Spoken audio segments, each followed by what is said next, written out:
Welcome to Bloodbath and Beyond. Today I'll be reviewing Torment. Welcome to the family.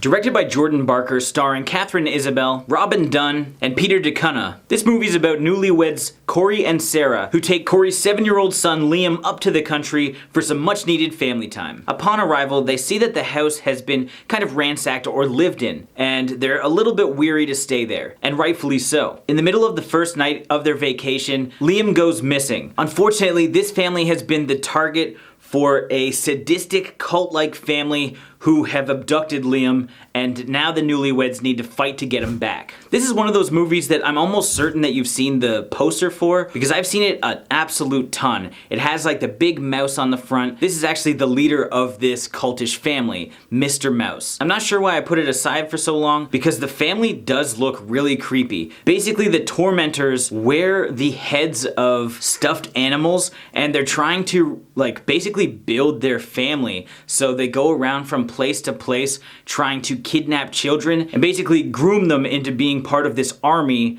that continues to go and acquire more and more people for their little group. The best aspect of this film, hands down, is Katharine Isabelle's performance. She's absolutely amazing. And I would even argue that this is one of her strongest roles to date. Her character deals with a lot of different emotional states. So first and foremost, she's a newlywed into a family where Corey already has a 7-year-old. She's trying to kind of relate with him, even though the kid doesn't really like her and doesn't want to see her replace his mother. So she emotes really well when it comes to dealing with the family aspect, to other instances where she's in a house all alone and she looks absolutely terrified. She shows so much fear on her face that you start to become worried for her. Throughout the course of the film, she also has to fight and endure a lot of stuff, and she handles every situation really well, including a great water scene. The cinematography in this film is also really well done. We have lots of dolly shots, they rack focus a lot, and they play with depth so that you don't know where exactly these creepy people are going to show up. They also utilize natural light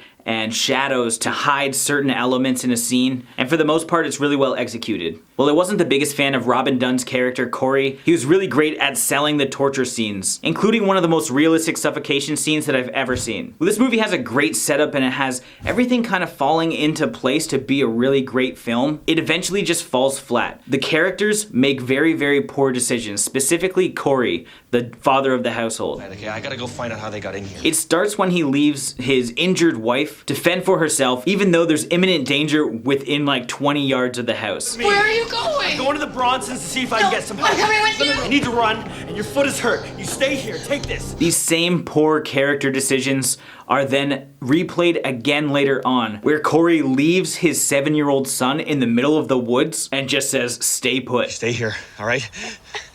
Don't leave me. No, listen to me, okay?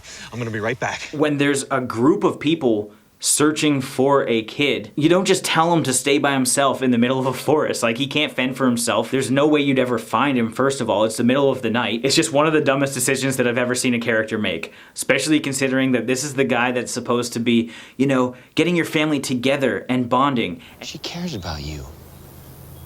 She deserves to be given a chance. And yet he leaves both his family members in isolated situations for most of the movie. Albeit he is like tortured for a lot of that movie as well, but the fact that he even left his family alone for even 1 second makes you not really care for him, because he just seems like a massive dick. Like, who leaves their wife and their kid in danger? Like, that's the opposite of what he was trying to do this whole time, yet he very clearly put them in danger. Well, I thought the look of like the tormentors was cool and definitely menacing. What I thought was a little bit weak was the performances by them, specifically Mr. Mouse, because he does talk. It would have been way better if he didn't, because when he talked, it sounded really weird. If you didn't have a child, he wouldn't have been taken.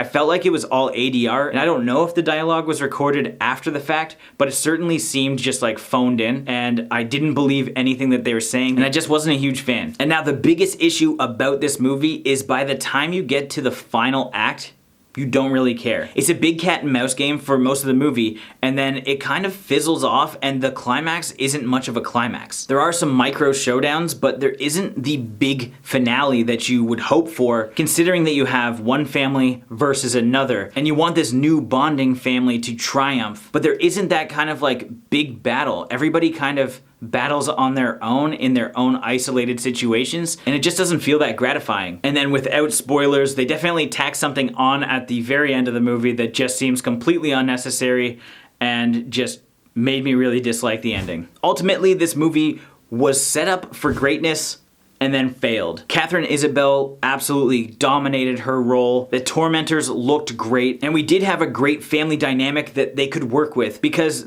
you have the character development and the family bond that you want to see grow, as well as them escape all of the situations that they're put in. Unfortunately, what they're put in seems like a fairly easy situation to escape from. The torture aspects are fairly PG, and the dad just makes the dumbest decisions that you'll see in many movies when he's trying to fight for his family. And when all is said and done, the ending and the last little bit of this movie is just gonna make this so forgettable, because there's no punch, there's no final showdown, there's no big climax to this movie. It just fizzles off, they tack on something cheesy. So unfortunately, I would not recommend this. So I'm gonna give this 1.5 nails out of 5. As always, thank you for watching. Like this video and comment below with your thoughts on the film if you've seen it. If you haven't and you do wanna check it out, there are links in the description where you can find it. And if this is your first time here, make sure you subscribe to the channel, stay updated with everything Bloodbath and beyond.